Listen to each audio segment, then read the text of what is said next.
Imagine that you've had a stressful day. You've dealt with deadlines, demanding clients, unexpected problems.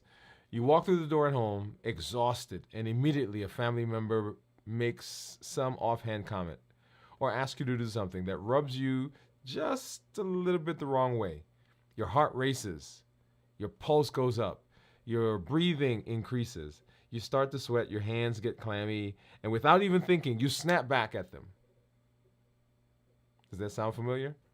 Yeah, that's what happens. That's what happens. If that sounds familiar, this is an example of how our emotions can get the better of us. This is what we sometimes call hijacking of the amygdala. In that split second, you weren't thinking about the long-term consequences. You weren't thinking about what was going to happen after you snapped. You know, weren't going thinking about the relationship or even what was going to happen inside you. You were reacting.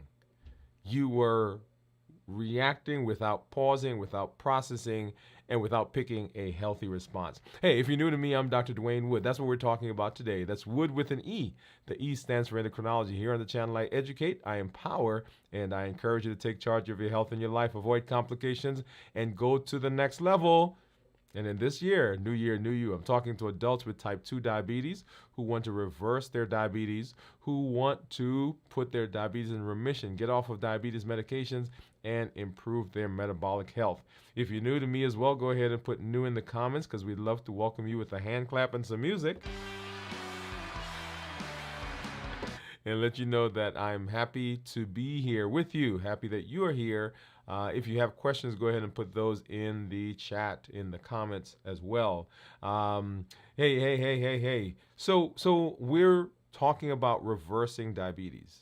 If you're new to the channel, if you're finding us for the first time, or if you're returning, remember that is the premise. That's what we're doing.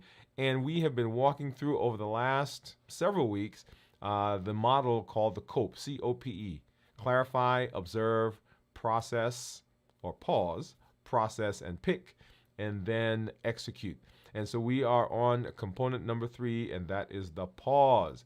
This is about learning how to create space between the trigger and your response. Like that example I just gave, the trigger was the things that happened at work, and what ultimately caused the response was that thing that happened or what somebody said or how they rubbed you.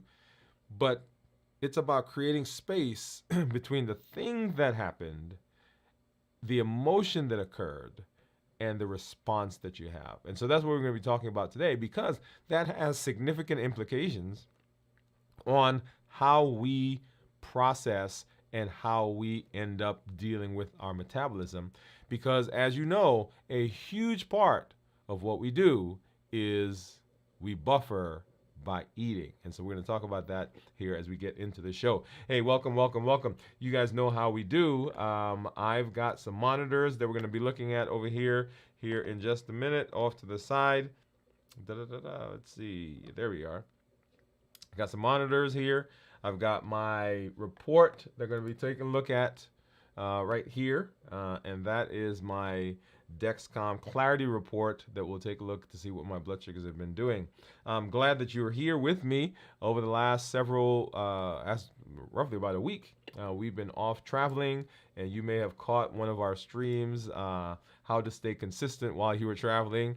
And where I was, there was horrible Wi-Fi and horrible internet.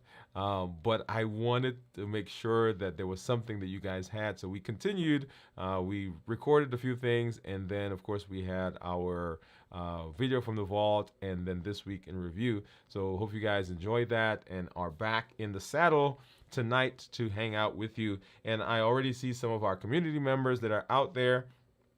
Let me go ahead and pop this one up. Let's see. Let's do this one right here. And I see Steve is saying hello. Teresa, hey, doctor, and everyone. And then, of course, Pamela is out there saying good evening to everyone. Glad that you guys are all here, our community members, as we move through the evening. So I want to, before we jump into our discussion for tonight and some of the things we're going to do, I did get my blood work, and so I've got that. I've got my visit with my doctor coming up on Friday.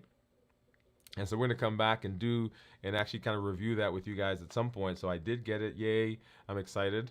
Excited to share some of that with you. So we'll look at that.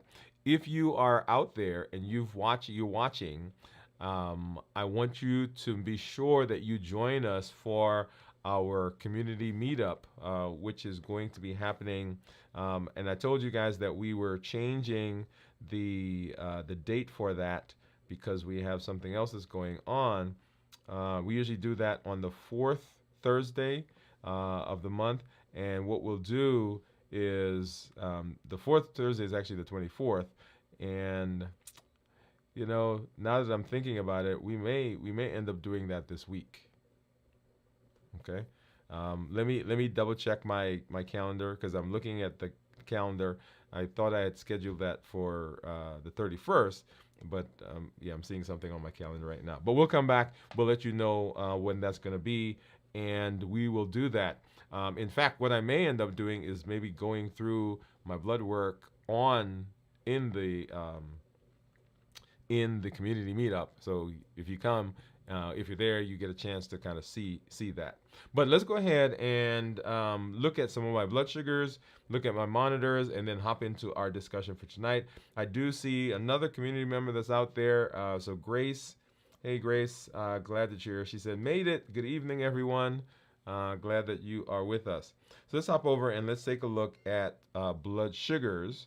And I want to look at this is my Freestyle Libre, and you'll see there my blood sugar right now is 80, and that's 80 because my last meal was yesterday evening, and so I've actually started my fast for this week early, and you guys can imagine why I started. Why do you think I started the fast early? If you think go ahead and drop that in the chat in the comments. But I started my fast for this week early. So my blood sugar right now is 81 according to Libre, and then of course according to the Dexcom it's 95. If I change to 12 hours, I could go here and I could run my finger, and you'll see as I do that, you'll see what my blood sugars have been running here over the course of today. Late in this afternoon, of course, down in the 100s, and then as we got earlier in the day, 120s, 130s. In the morning, 150s, 155, or thereabouts. Okay, so over the last 12 hours, 150, 155, and then down, of course, now where we are right now. Okay, so then let's take a look at my meters, and off to the side, as we normally do, I've got my Keto Mojo meter, and I've got my Contour. Let's go ahead and get a strip in those. And we normally do these, if you guys join us on our check-ins, of course, we'll be taking a look at these and going to a lot more depth. But I do want you to see as we look through these blood sugars, I want you to see what's been going on over the last several days. So I've got my Keto Mojo, which gives me blood sugar and ketones. And then let's just grab a Lancet from in here. All right. Handy dandy Lancet container. And I'm going to go ahead and open the ketone one as well because I don't want to have to stick myself twice. All right, so I got that ready.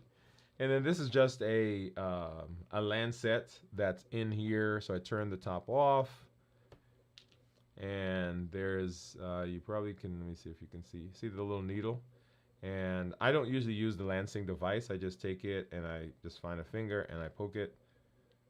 And of course these small ones hurt a lot more. So there we go. We got a good drop of blood. Get that started. Get that one started. And then of course I need to keep the blood flowing. So 84 according to Keto Mojo. And what do you think my ketones are going to be, by the way? And 94 according to the Contour. Let me go ahead and put this in. And so I'm not quite 24 hours, by the way. Not quite 24 hours yet. And go ahead and get that one started. Okay. All right. And of course, I'm not going to show you what that looks like. We're going to hop over here. Um, so we're continuing our discussion. We're continuing our discussion on the COPE model. If you've not done so, make sure you get back over and take a look at the videos that we've done so far. We are in the third component of the COPE model, that is clarify, observe, pause, and then execute. So make sure you get over there and take a look. So let's hop to it. Let's hop to it. So and this is pausing, right? So we're pausing, choosing a healthy response. That's what we're talking about, choosing a healthy response. So you guys heard the story at the beginning, right? You heard the little intro that I did. If you joined me last time, we talked about the observe step, and the observe step was understanding how triggers affected our bodies. And today we're taking that even further in understanding not just how it affects our bodies, but what are we going to do as a result, or how do we move past, how do we move on, how do we pick something that we're going to be doing in terms of responding. Okay, so when we talk about the pause, we're talking about how do we move from that quick reaction that you heard in the story that I started with to a point where we are now processing. Why is that important? It's important because often the things that we do in this space, and remember what we're talking about. We're talking about diabetes. We're talking about how do we reverse diabetes. Often the things that we do have to do with the the response that we're having as a result of a trigger. And we've spent time here talking about triggers. You know, we know the heat model: habits, emotions, access, and taste. Those emotions that come through, those emotions that are there, are a huge part of the trigger. And so one of the conversations I have in the office often with people, particularly in this era, this era of GLPs, right? Those are the GLP-1 receptor agonists. Those are the medications that are being used for weight and also for blood sugar. The conversation I have with them often is that in the process of using the medication, what are we learning so that if something happens, that is, the insurance company says they're no longer paying for your medication, or you begin having side effects of the medication, we've got to stop the medication, or you're not able to afford the medications anymore. What are we learning in that space that allows us now to be able to pick up where the medication left off and be able to handle this in a successful manner? Right? So I want you to hear what I'm saying. Right? People ask me all the time, "Oh, what do you think people should be on GLPs, or do you think that people are taking the easy way out when they're on GLPs?" And my personal thought is this: just like we have cars and bicycles and feet, we have things that help with our health. So people who come to see me in the office, they could walk if they wanted to. Why don't they walk? Are they being lazy because they drive a car? No, it makes it more convenient and it makes it easier. And so the medications that we use in this space are medications that make things simpler for people. But I have to hasten to say that in the process of using the medications, we want to make sure that we're also teaching people what the things are that they need, the tools that they need to be successful along with the medication or without the medication. So I want you to follow that, right? So whether you're on medication or not, then we still want to learn some tools that will enhance, cooperate with, be synergistic with the medications that you're on, that we set you up for the best possibility of success. And so this idea of the COPE model is working along those lines. Remember, we're talking about how do we learn, how do we get tools. What are those tools that we're going to be using? And those tools help us to be successful in the space. And here we're talking specifically about diabetes. How do we reverse diabetes? Okay. All right. Now, having said that, now that I said specifically diabetes, let me hasten to say that if you're out there and you are not diabetic, but you struggle with weight, metabolic disease, polycystic ovarian syndrome, high blood pressure, high cholesterol, fatty liver, all of those are metabolic diseases that will improve with the things that we talk about. Because remember, diabetes is the prototypic metabolic disease, but all the others that are associated with it also get better if you follow the model that we're talking about. Right?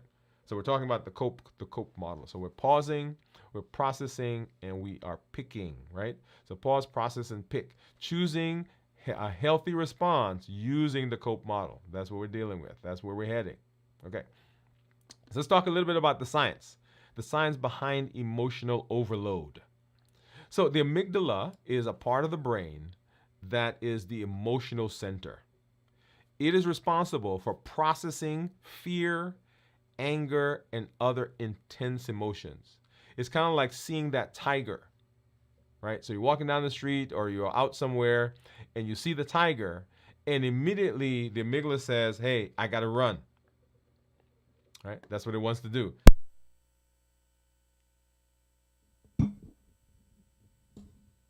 There we go. The amygdala says, hey, it's time for us to run. And so we are in that space, and let me make sure that I've got all of my. There we go. Okay.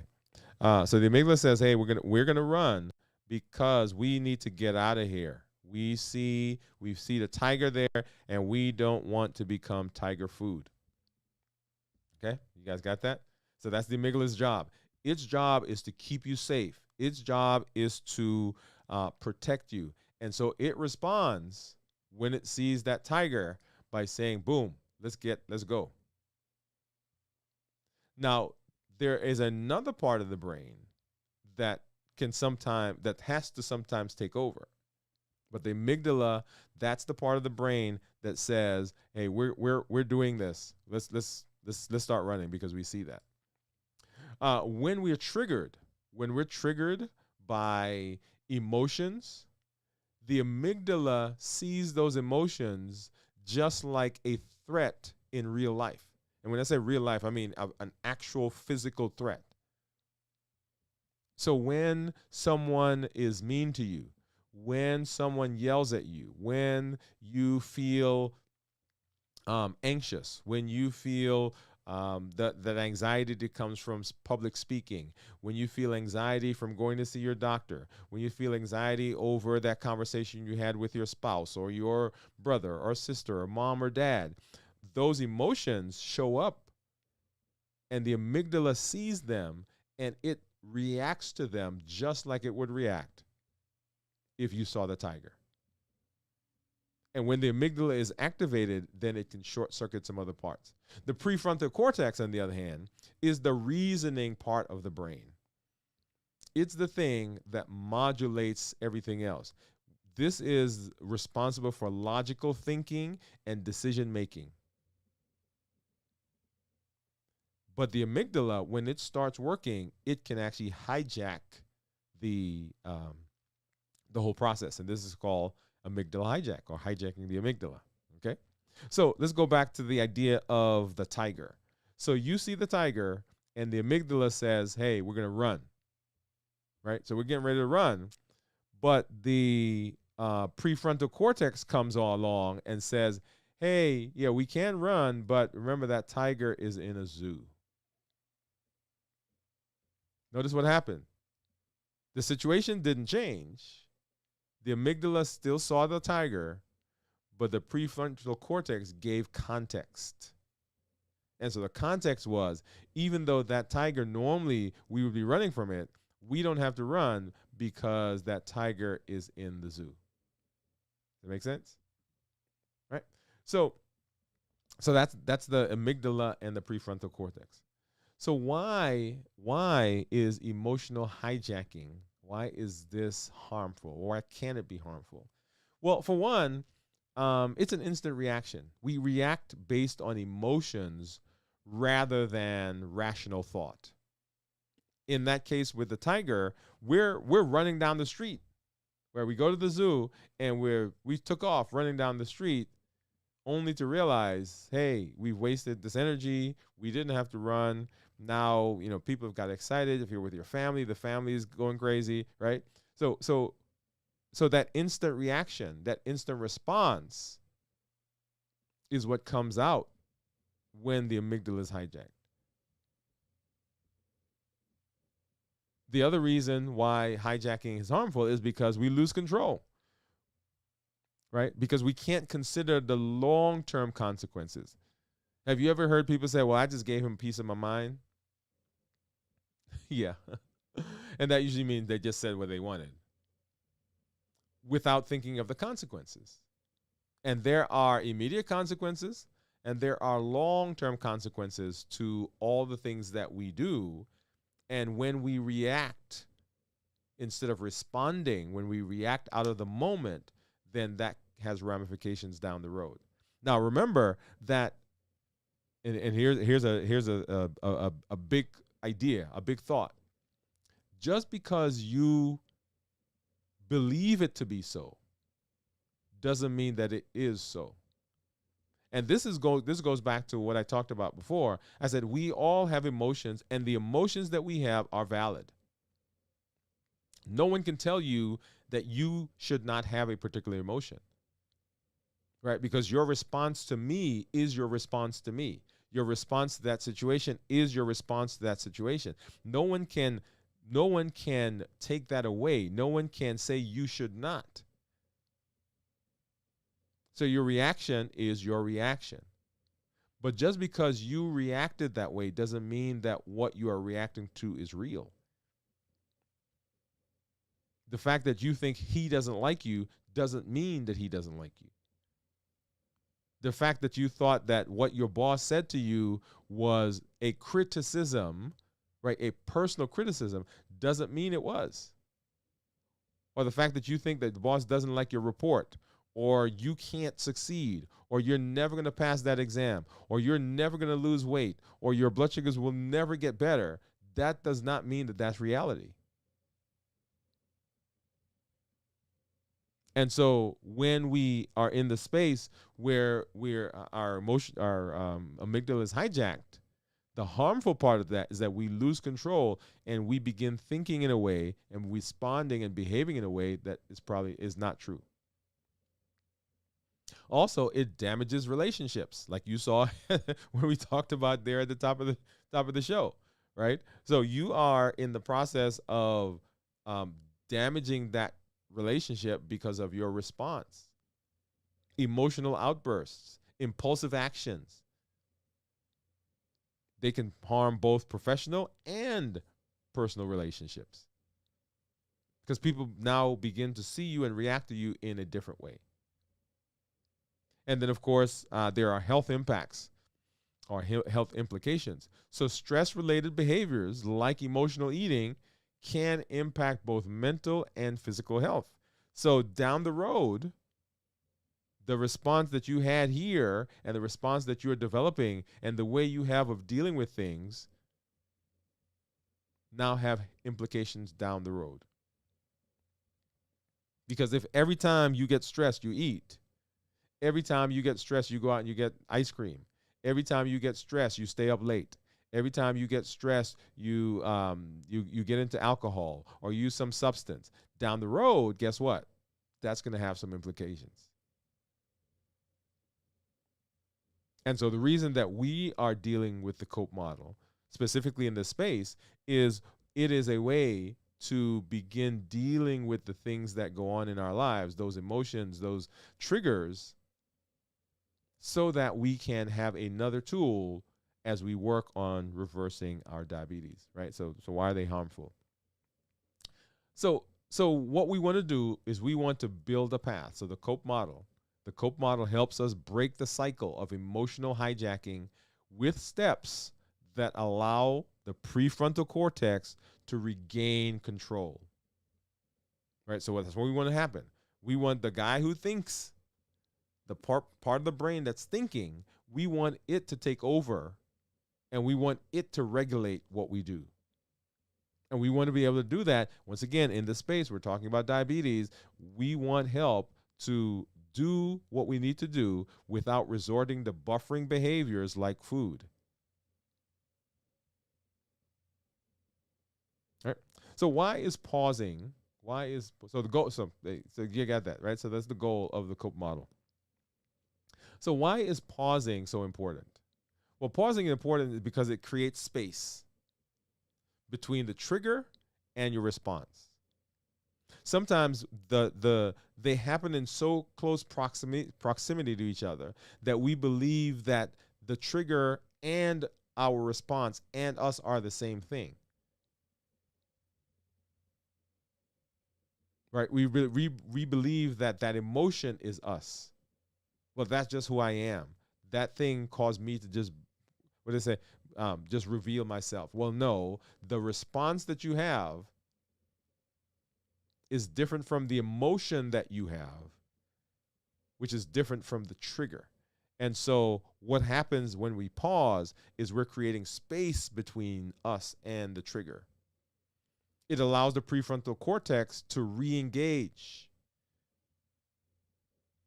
And it gives us time to think and space to choose. And it helps us with emotional regulation. You know, whenever I think of this idea of pausing, I think about those shows, and you've probably seen these shows where they have some person and they're having some cardiac arrest or something going on, and they grab the paddles and they yell clear, and they go pooh, right? Crank it up, 360 joules, pooh, do it again, do it right, pooh, right? And they're shocking the person. And most people, when they see that, they believe that what they're doing is they're actually, with the shocks, they're restarting the heart. Right? So people believe that, we got the electricity that's coming through, and when we shock them, what we're doing is restarting the heart. And actually, the very opposite is true. What we're doing is we are actually stopping the heart. Because what's usually going on is that the heart is in some abnormal rhythm. Right? Something in the heart has taken over, and it is the thing now that's regulating how the heart is beating. And so when we stop the heart, what we're hoping is that the guy who is supposed to be regulating the heart takes over. So basically, we're going to stop all the cells and give enough time that we hope that the cell that's supposed to regulate the heart takes back over. And that's what the pause does. The goal of the pause is to put distance, to basically stop the process in its tracks, be able to stop the amygdala and allow the prefrontal cortex, which is supposed to be in charge, to come back and to begin regulating what we do. So that's the goal. We want to halt it and say, okay, now, hey, you go ahead and you take over and do what you're supposed to do. So that's what the pause is supposed to do. It gives you time to think, space to choose, and emotional regulation. Right? So let's talk a little bit about the biological implications of pausing. So when we pause, we activate the parasympathetic nervous system. There are two major systems. It is the parasympathetic and the sympathetic. The sympathetic is that fight or flight. That is, hey, I see a tiger, let's go. Right? That's the sympathetic. That is the heart rate's going up, the breathing's getting faster, blood is pumping faster. All of that has to do with the sympathetic nervous system. And the body changes in response to the sympathetic nervous system. That's why you see the tiger, and as soon as you see that tiger, the brain or the eyes There's a signal that goes to the brain, and the brain activates the amygdala, right? The amygdala takes over, and the amygdala has these automatic things that it does. It's kind of like, actually, I just thought about this right here on the show. Do you guys remember? I'm a Star Trek fan, by the way. I like everything sci-fi. But in if you go back and you look at the original Star Trek, right?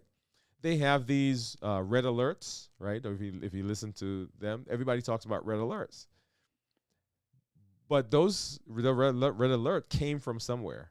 And if you go back and look at some of the shows that they've done that gives you the backstory, what happened was, what used to happen is that whenever they encountered an enemy, they would have to go around the ship and turn on the shield, power up the phaser, power up the torpedoes, power up this, get communications in a certain way, send off communications to Starfleet, right? So they have to go around and they have to do all those things manually. And one day somebody says, why don't we just have a button so that when we hit the button, it automatically does all that stuff for us? And that's how the whole red alert thing came about, right? So when they hit red alert happens and all of those systems get activated. And so in the body, that's what happens with the amygdala. It sees a tiger and it takes over, and all of the signals, all of the systems get activated. The heart rate goes up, the eyes dilate, depending on what's going on, right? The muscles begin to get tense. We maybe clench our fist. Our breathing improves or goes up because we want to get more air. So all those are sympathetic. Well, on the opposite side of that is what's called the parasympathetic nervous system. And the parasympathetic nervous system is the system for calm. It relaxes things. Where the sympathetic activates the muscles, the parasympathetic relaxes the muscles. Where we get tense with the sympathetic, the parasympathetic gives us rest. And it's actually called, just like the sympathetic's called the fight or flight, this one is called the rest and digest. Rest, just kind of hanging out. Okay? So that's the parasympathetic. So when we pause, what we're doing is we are activating this system, and this system gives us that relaxation, the calming of the muscles, slowing of the heart rate, decreasing the breathing, right? All of those things happen. This reduces the production of those hormones, cortisol and epinephrine. Because remember, those are the guys that are out with stress, with the fight or flight. And the parasympathetic says, hey, no, we don't need that. So by pausing, what you're doing is you're slowing your breathing, you're lowering your heart rate, you're lowering your blood pressure, and this helps your body to exit that heightened state that, okay, gotta go, right? The body now begins to exit that. And it takes over from the amygdala. Or I shouldn't say it takes over, it regulates the amygdala. Because the amygdala is, by the way, let me say this, and I don't want you to walk away with an idea that the amygdala is a bad part of the body. The amygdala is doing its job. Because when you do need to run from that tiger, by God, you better run. If you need to respond to some kind of threat, the amygdala is right there, and its job is to do that for you. Right? So it's not a bad thing. But what we want to do is in those situations when we are not in those types of danger, we want to regulate. And even in times when we're in that danger, we want to regulate as well because we need to be able to think. And we'll make a point about that here in just a minute. Okay. So this helps the body exit the heightened state that's caused by the amygdala hijack. So how do we effectively pause in emotional moments? Now I'll tell you. So when I first got married, my wife and I went to a bunch of seminars. Right, went to a bunch of marital seminars, And they would teach us all these different mechanisms. And if you're out there, if you've been married, if you ever went to counseling, if you ever did premarital counseling, if you ever do something at your church or even the community center, they're always talking about these things, right? And all of the mechanisms, all of the things that they teach us, I think they're amazing. I think they work. I think they give good tools. Now, here's the problem I've always had, and here's the problem that we all have. That in that moment, we don't think about that thing. There was this thing that they taught us, and I forgot which seminar. I think it was down that we were in Birmingham, and it was called taking an order, right? So the whole idea behind it was that if you're having a disagreement with your significant other, that you would treat it kind of like being at a fast food restaurant. So you'd roll up, and the person that's taking the order, all they're doing is recording, right, what you want. Like, I want a hamburger, I want some fries, I want a milkshake or a Diet Coke, right? And the person giving the order, all they're doing is reading off the things that they want. Now, there's not supposed to be any emotion involved in that, right? So the person's taking the order, all they're supposed to do is take the order. And the person that's giving the order, all they're supposed to do is give what they want. Correct? Now, you all know that there are things that happen. For example, let me give you an example. Let's assume that I am giving the order, right, to my wife. Or you're giving the order to your wife, your husband, your mom, dad, whoever is in a relationship with you. And the person that's supposed to be recording, all they're doing is listening to what you're saying. They're supposed to be listening without any emotion. But you say something, you're like, well, I would like you to, pick up your clothes off the floor. I'm using that as an example. Okay? And the person that's listening to the order, all they're supposed to be doing is taking that and recording it without any emotion. But as soon as you say, I would like you to pick up your clothes off the floor, in their brain is like, well, you don't pick yours up. Right? So knows what happened. Right? The comment short-circuited, right? Short-circuited the process. And so the ability to pause is a very crucial aspect of what happens in all of these models. And so we're actually going to come back after we complete the C.O.P.E model. We're going to come back and do a specific show where we talk about pausing. Right? So lots of ways to do pausing. So one, take a deep breath. Right? Slow, deep breaths calm the nervous system. That's why they say take a breath before you engage, before you come back, before you say what you're going to say. Take a deep breath. Because when you do that, right, that pause, remember, we're interrupting the process. We're giving time so that prefrontal cortex now takes over. Count to 5. 1, 2, 3, 4, 5, 6, 7, 8, 9, 10. Now, if you're really mad, you kind of get through those 5 in quick order, right? 1, 2, 3, 4, 5, because you want to say what you're going to say. But basically, what we're doing is we're creating space. We're creating space. Ground yourself is another way of doing it, and I love this one because what this one says is that you want to connect to your surroundings. Now, I do this. This is one of my favorite ones. This is one I use a lot. When I'm having a conversation, if I'm in a space where it's a difficult conversation, you'll see me maybe holding on to the desk or touching the desk, because what am I doing? I'm grounding myself. Or I'm holding on to a pen. I'm grounding myself.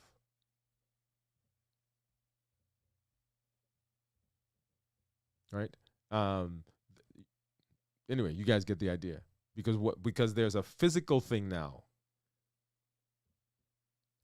Next thing you can do is you can step away, physically remove yourself from the situation, if possible. Physically remove yourself. And then remind yourself of the bigger picture. Ask, is this reaction, what I'm about to do, align with my long-term goals? So it may feel good in the moment, but does it align with my long-term goals? Now, where does that come into play for us? All right, here it is. Here it is. Here it is. That ice cream, sure enough, felt good right then. That chocolate. As a matter of fact, I was away this weekend, and a situation came up, and I went downstairs, and I got some chocolate. Yeah, it happens. Right? So does that align with what my ultimate goal is? Now, let me say, there's nothing wrong with chocolate, right? So there's nothing wrong with chocolate, but the chocolate was being used in a way it should not have been used. It was being used as a buffer. And remember, we're trying to get away from it. We're not trying. We are getting away from buffering. We're not buffering anymore. We're coping. Okay. All right. So remind yourself of the big picture. So why do I need to process? Right. So we said pause. Process is the next part of the P. Processing is shining the light on your emotions. Right. Opens it up to the light of day. So instead of letting them control you, and people say this all the time, I can't control myself. Right? That she's going to get a piece of my mind. I'm just going to say what I'm going to say. Like I'm going to say it. When I'm going to say it. So what you're doing is you're taking the time to understand what's going on. You're taking the time to understand the emotional reaction. We're taking the time to understand what's really happening, because often our first emotional reaction is not the most accurate. That's kind of like somebody, stepping on your toe, and you turn around, you're like, because you think they deliberately did it, but actually someone else pushed them and they accidentally stepped on your toe. Now, your toe still got stepped on. That didn't change. But your understanding is not necessarily true. So you might feel angry, but underneath that anger, maybe you're actually feeling hurt or scared. And people respond in different ways. If they don't understand the feeling, if they don't understand the emotions that's going on, then that can cause problem. And in our case, we're talking about eating. Right? And you guys know my thing, right? So I am a ice creamaholic. Is there such a thing? People talk about chocoholics. I'm an ice creamaholic and a juiceaholic. I think I'm gonna claim those two. Those are my things right there. Ice creamaholic and a juiceaholic. So that's what processing means, right? So processing, how do we do that? We acknowledge our emotions, right? We name it. We're feeling angry, we're feeling hurt, we're feeling depressed, we're feeling whatever it is. We explore the cause, right? So, hey, because she said this to me, or because I did not get the validation, or because I'm feeling insecure, or because I'm afraid, now I have this feeling, right? That's the emotion. And then we decide what's important. Reflect on what matters, because we're going to come to that in just a minute. What matters most? Preserving the relationship, reducing the stress, addressing long-term goals, all those things we got to be thinking. Okay, a couple of points that we'll make here in just a minute. So questions. What do we want to ask? What am I really feeling? What triggered this emotion? Is this about the present or something that happened in the past? What's most important in this situation? Okay. And how do we go about choosing a healthy response? So now we've gone through, we paused, and that I spend a lot of time on pause, because pause is the crux. That is the thing that sets us up for success. The processing is really just kind of looking to see, okay, what happened? What is my feeling? What am I responding to? Making sure you're understanding it. And then now we're going to choose a response. So what outcome do you want? Because depending on the outcome, that's going to be the thing that you choose, right? So if you've processed and you're like, man, John has been getting on my nerves all the time, and I really need him to stop, and I'm not really concerned about this relationship. Maybe you choose one one response, or man, this is my wife, this is my husband, this is my mom, this is my dad. They keep doing this thing, but I really need to explain to them, and I really want to preserve this relationship. You approach that in a totally different way. The next question is, what does it serve? Does it serve you in the long term? Will this benefit you, or will it create more problems? Now, this is the one that I think sometimes people get confused with.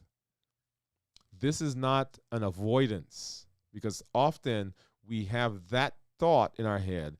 Will this benefit me, or is it going to cause more problems? And we ultimately decide that we are going to ignore it because we don't want to cause a problem.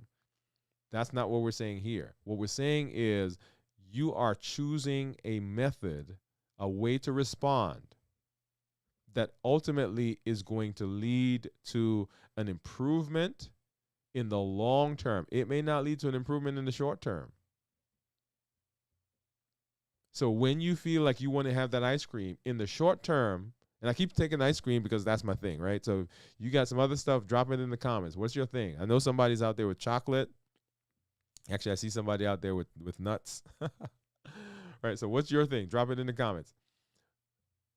So yes, the chocolate right now. Yes, the ice cream right now. Yes, the brownie. Yes, the fudge. Yes, the candy right now is going to make me in this moment feel better. But in the long run, it's not. It's actually going to cause more problems. So if that's the case, if I'm evaluating with this question, then the ice cream is not the answer. Does it align with your values? Does this reflect who you want to be? The successes that we have are the stories that we tell. Find me someone who's telling a good story about themselves, a successful story about themselves, and I'll find you someone who's successful. So I am a content creator.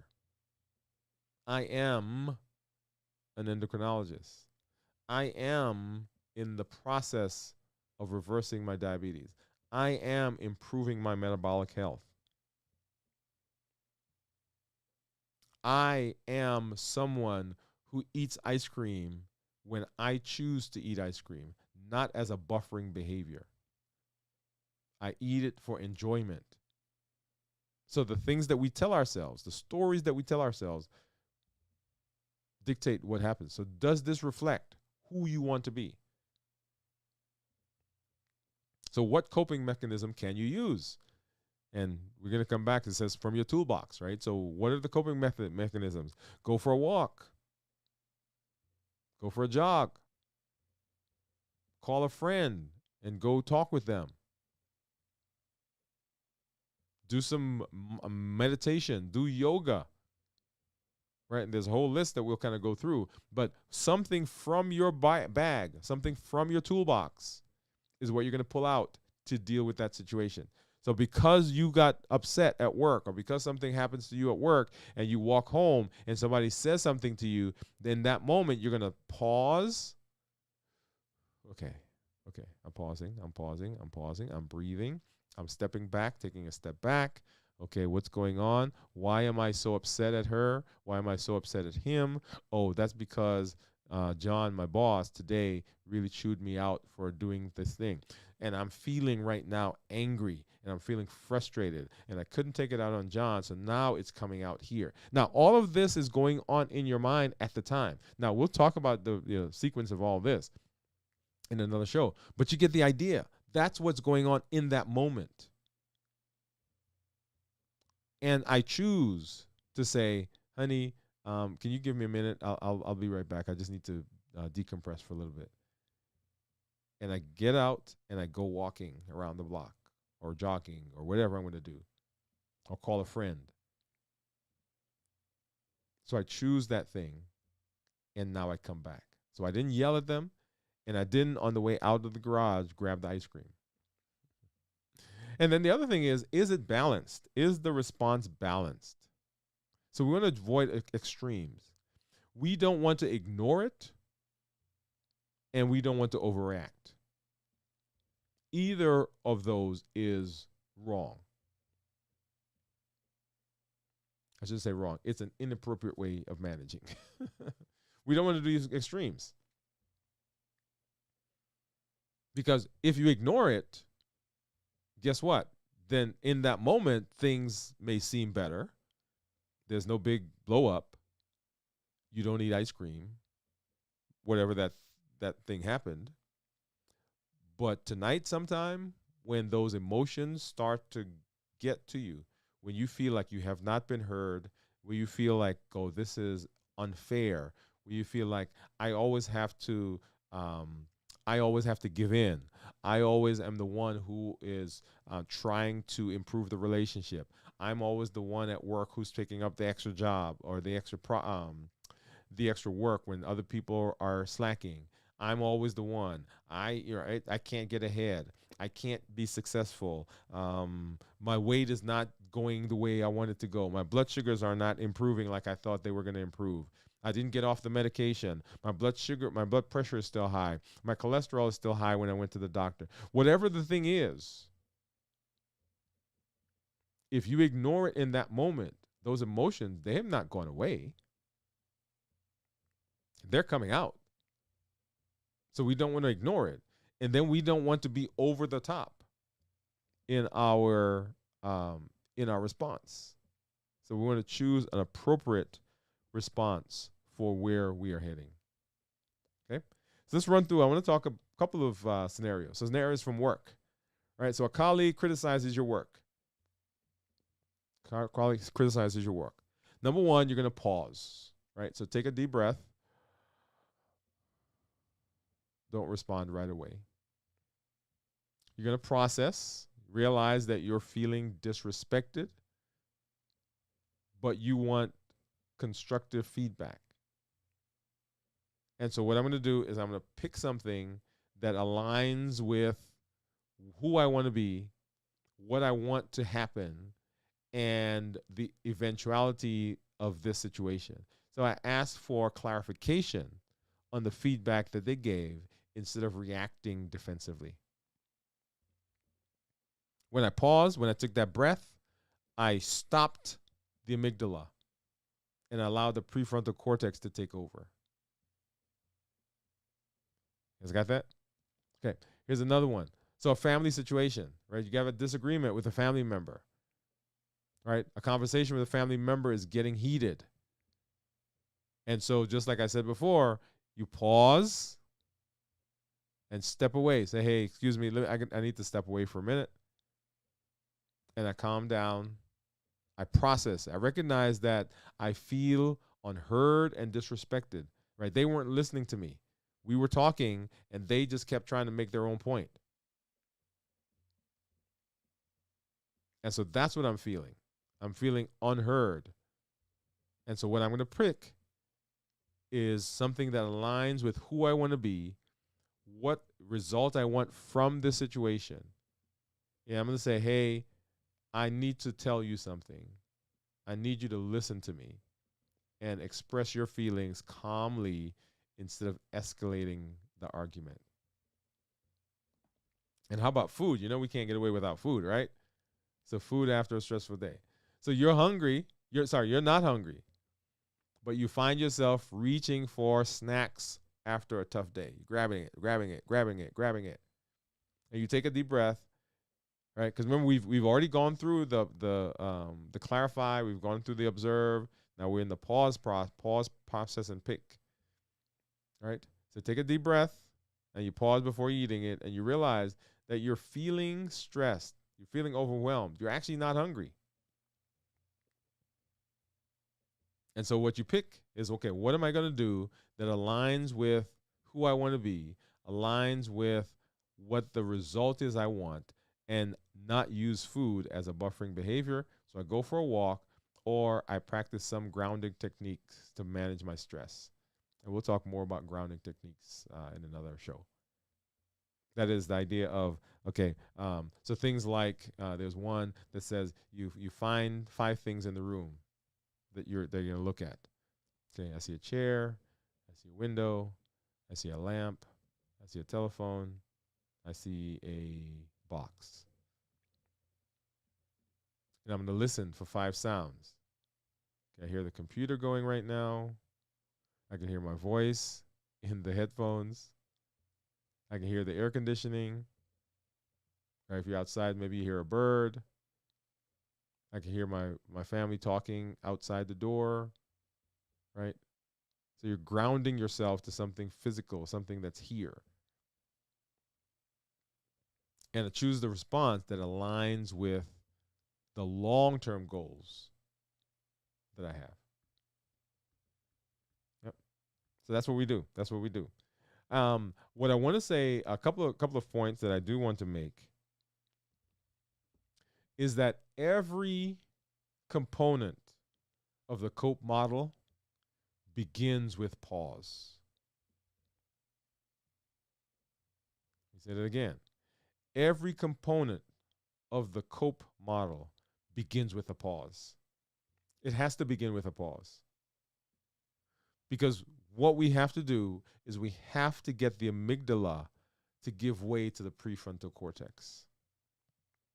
Otherwise, the amygdala is on its own. It's doing its own thing. So the interruption has to happen in every single component so that when the situation happens, right, before we can clarify, because I want you to think about this, right? Because if you're in the middle of something that's really got you going, at that moment, you're not really thinking about, well, let me see. Let me clarify exactly what's going on here. Yep, that's not going through your brain. So there has to be a pause. And when we get to the observe, right, we're pausing again because we want to make sure that we're understanding what's happening, right? As I'm getting ready to think about my body, what's going on in my head and my arms and my shoulders, where am I feeling this thing? What emotion am I actually feeling? I've got to pause to understand that everything and make sure everything is aligned. And of course, the pause, right? It's a pause, process, and pick, right? So pausing to really kind of look at everything, take another bird's eye view of everything. I'm processing it. Okay, why am I feeling this way? What's going on? And now I'm getting ready to pick something. Hey, what am I going to pick? In order for you to be in that space, you have to have pause. And we'll talk about pause again before we execute. But every component of the C.O.P.E model begins with a pause. That's why pausing is so important. Now, here's the thing. And we'll make this when we actually do a show on pausing. Pausing is not natural. Let me pause there. Pausing is not natural. Your amygdala is ready to go. And in order for this to become second nature, you have to practice. Because in the moment, it's going to be difficult. In the moment, the amygdala is going, your adrenaline is going, cortisol is high, right? Your heart rate's going on, your fists are clenched, your teeth are clenched, and everything is ready for a fight. And in that moment, it's hard to think about coping because you're ready in that moment to eat the ice cream. You're ready to give them the piece of your mind. You're ready to drive across town to get that chocolate. You're ready to make that pasta. You're ready to grab that muffin. So in that moment is not the time for the pause. You have to have been practicing this before, which means that throughout your days, throughout times when you are not in the process of eating and responding to that, you've got to be practicing, taking time, putting it on. I've got on my calendar, right? I've got a alarm that goes off 3 times a day. It says, "Are you willing at this time to do what it takes to be successful?" And it gives me a pause. And it's not like I take 10, 5, 12 minutes. It's like that reminds me in that moment, okay, let me practice my breathing. Let me take a breath right now. Let me work on my mindfulness in this moment. And the more you do this, this is that neuroplasticity, right? What you're doing is you're building connections so that when the situation happens, the amygdala may initially try to jump in there. But because you have been practicing, because you've been working on this, one of the other options that shows up is the pause. And when you pause, when you can pause, the prefrontal cortex covers the amygdala and it begins to regulate it. So, what I want you to do is I want you to be practicing. So, in your day, I want you to set some alarms and I want you to pick um, two techniques. One, I want you to breathe, the deep breathing. So you inhale for 4 seconds, hold it for 2, and you breathe out for 4 seconds. And you do that 3 or 4 times. Inhale, hold it, and exhale. Inhale, hold it, and exhale. Okay, so that's one. And the other one is I want you to practice one of the grounding techniques. And the grounding techniques is where you just, in your environment, right, find 5 things that you're going to focus on. And I'm not talking about focus and staring and staying there for 10 minutes, right? 5 things. What am I going to focus on? One, I'm going to focus on my monitor that I'm looking at. I'm going to focus on my phone. I'm going to focus on that light that's above my head. I'm going to focus on this mic. I'm going to focus on this watch, right? 5 things. Because what you're doing is you're taking your mind off of the emotion and you're forcing it to have to delineate. You're forcing it to have to connect with something. And then I'm going to listen for 5 sounds in my environment. The air conditioning, the hard drive that's running, the computer that's humming, right? Whatever it is. It's a grounding exercise. Because as you are working to learn the C.O.P.E model, you got to practice. Because if you don't practice, the pause, which is the most important part of the whole process, because the pause is what gets you into the ability to be able to go through the process, go through the components. The pause doesn't work if you are not practicing. I want you to hear me. So we're setting ourselves up for success. Of the tools that we have access to, and I've told you that I think that that fasting is one of the most powerful. The other, or one of the others, is the C.O.P.E model. And in the C.O.P.E model, probably the most powerful part of it is the pause. So you hear me talk about not some people say that I'm a fasting fanatic. Yes, I'm a fasting fanatic. But you'll hear me start talking about C.O.P.E. C.O.P.E is a fanatic about coping, because it is where we lose ourselves so often. And so if we can understand our triggers, right? We can come back to that, the heat model, and understand how to cope, how to learn how to cope, then we set ourselves up for success. All right. All right. So I want to throw something else in here really quickly before we end. So one of the things that I've not done over the course of the last several shows, we used to do the thought of the day. And yesterday something happened to me and I thought I would throw that thought of the day back in. And we're going to do that. So let's do that right now.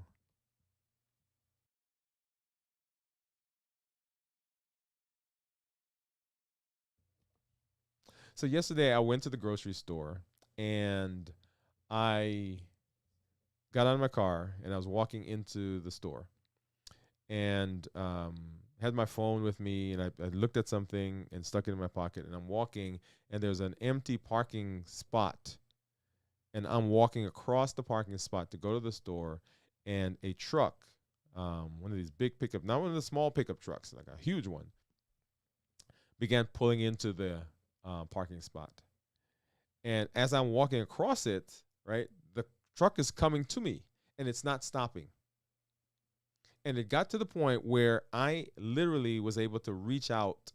That's how close it was to me. And I started banging on the head of the on the fender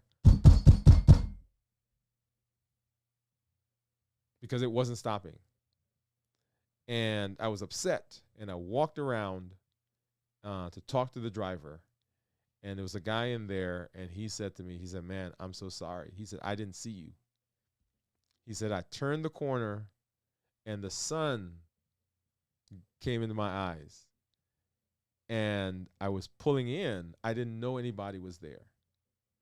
And I'm gonna say to you, as I'm talking to you now, if he had been going just a little faster, or if he had not stopped immediately when I banged on the fender of his on the hood of his truck, then I would have been.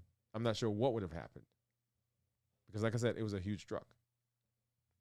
So anyway, so I go into the store, I get all my stuff, and I'm checking out. And so he finds me. So this guy, because he was coming too, and we sit and we talked for a while.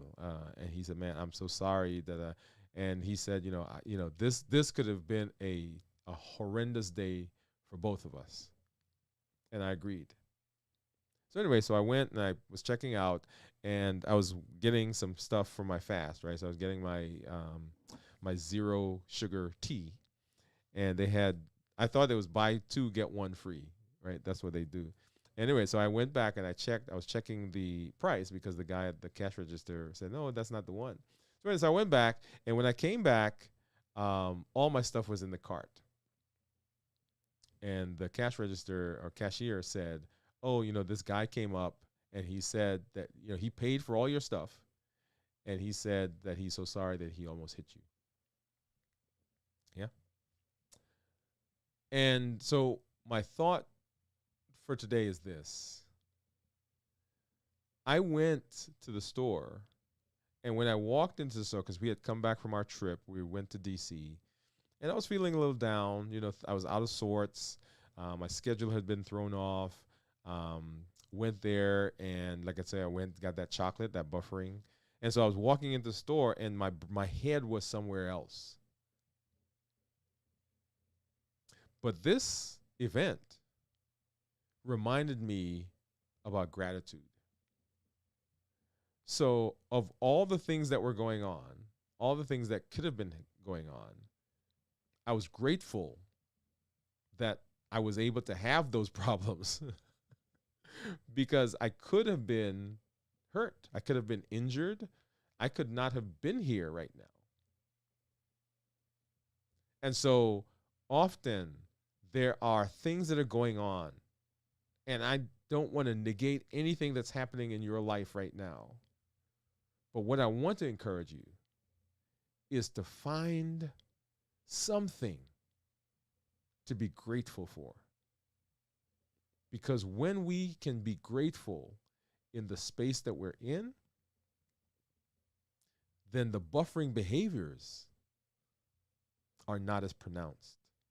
When we're grateful for where we are, for what we have, what we can do, then our buffering decreases.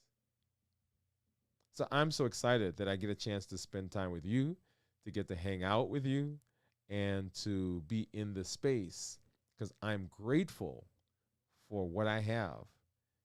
I'm grateful that I am alive. I'm grateful that guy stopped when I banged on his truck.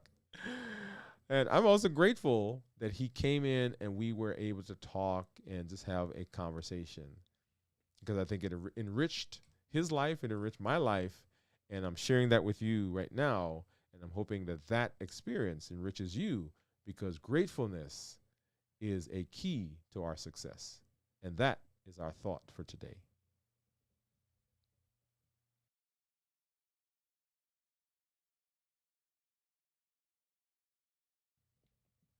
All right, all right. So I do see somebody out there putting up some ketones. So let's go ahead and do that. Um, and let's see. Yeah, Steve gave a guess. And remember, I am fasting. It's gonna be right at actually, yeah, right at 24 hours. Right at 24 hours now. So let's go ahead and pull that over really quickly, and so we could take a look at what my ketones are. Steve said he thinks it's going to be zero point 0.6. So let's go ahead and put that on and go ahead and get that synced. And drum roll, please. Okay,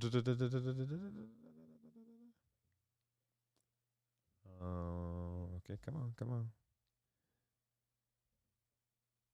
So it's taking its time. Ah, there we go. And so 84 is my blood sugar and 0.3 my ketones. All right. So ketones, when we talk about ketones, and we'll go through this again, remember less than 0.5 considered normal, 0.5 to 1.5 considered nutritional, and then above 1.5 is considered therapeutic ketosis. Awesome. All right. Well, I am always, as I say, glad to be here in this space with you as we continue working on this C.O.P.E model, a very powerful tool that we are learning that helps us to set ourselves up for success. Remember, our model, our pillars, right? Decrease insulin, suppress appetite, reduce sugar. Much of that has to do with triggers. Much of that has to do with triggers. And so here is a tool that we have that we can now apply to the process of helping us to overcome some of those triggers and to deal with the situations that cause us distress. Awesome. All right. Well, I'm glad that you have been with me here. I am going to go ahead and let's say that I'll send a message out, and we'll talk more as I do my check-ins. So we won't do the community meetup today. I think I'll keep it on the 31st. So we'll push it back 1 week.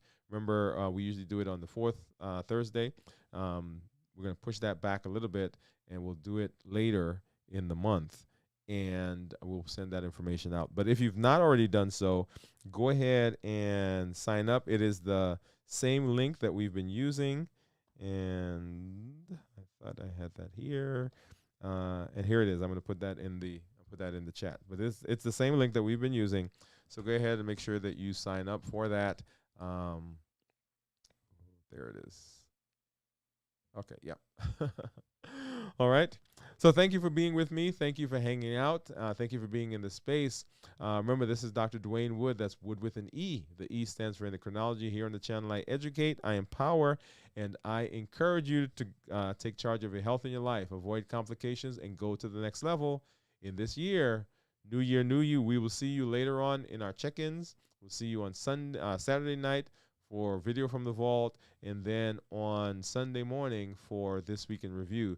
But don't leave, or don't leave us this week, because we will be doing our check-ins as we continue our fasting, as that amazing tool that helps us put our diabetes in remission and reverse our diabetes. Good night, everybody.